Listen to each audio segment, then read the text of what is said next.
大家平安。今天3月10号的在家会主，我们要来看马可福音的8章1到10节，经历神迹。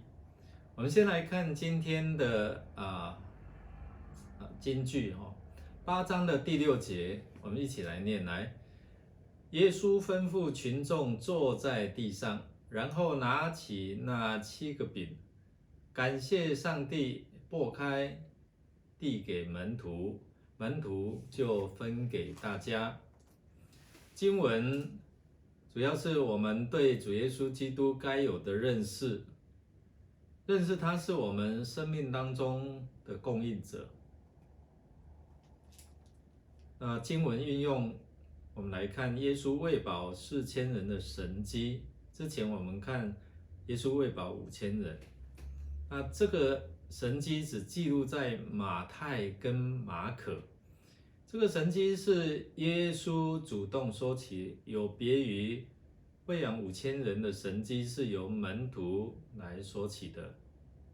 那在这个事件里面，其实耶稣已经跟这些的群众相处大概3天了那见到群众他们已经饥饿了，所以他就有产生怜悯的心肠，看见他们的需要，并且他愿意满足他们的需要。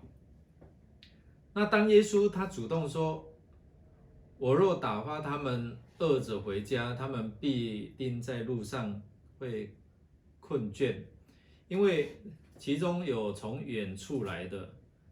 而门徒他回答说，在这野地从哪里得到饼呢？怎么可以叫这些人吃饱吗？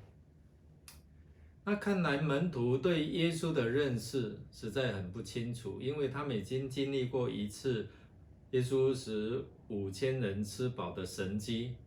那现在呢，门徒他还只是想到现实的困境，也许经历这个神迹的经历都是很容易遗忘的。耶稣以门徒手上拥有的7个饼和几条小鱼来喂饱众人约4000人，并且剩下7筐子的零碎。耶稣其实他仁慈又周到的，不愿把这些疲累饥饿的群众赶走，而是他再次施行神迹，使用神奇的方法来使他们得着饱足。那这样的教导其实帮助我们认识耶稣，他是仁慈，他是体贴，他是永远关心我们需要的主，他并且常常在眷顾着我们。不管我们在生活当中遇到什么样的需要，这一些的状况，那他都能够为我们承担一切，他供应我们，并且满足我们的需要。经过耶稣这样的一个注谢，看似贫乏的食物转变成为尊贵的宴席，这就是我们所认识的耶稣。我们一起来默想，在日常生活中，你有没有看见过别人的需要？你有敏锐到他们的需要吗？那我们来想说，有什么具体的行动，使你在生活当中成为一个供应人需要的人？我们一起来祷告。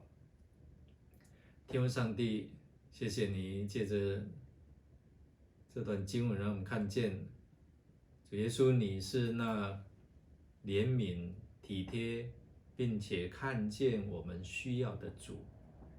你主动来关心，并且提供你的资源供应我们，让我们在困乏，让我们在饥饿，在缺乏当中能够得着饱足，得着你的帮助。愿你与我们同在，也帮助我们成为一个分享资源的人。我们这样祷告，靠耶稣基督得胜的名求，阿们。祝大家今天经历到上帝丰丰富富的恩典，过着美好的一天。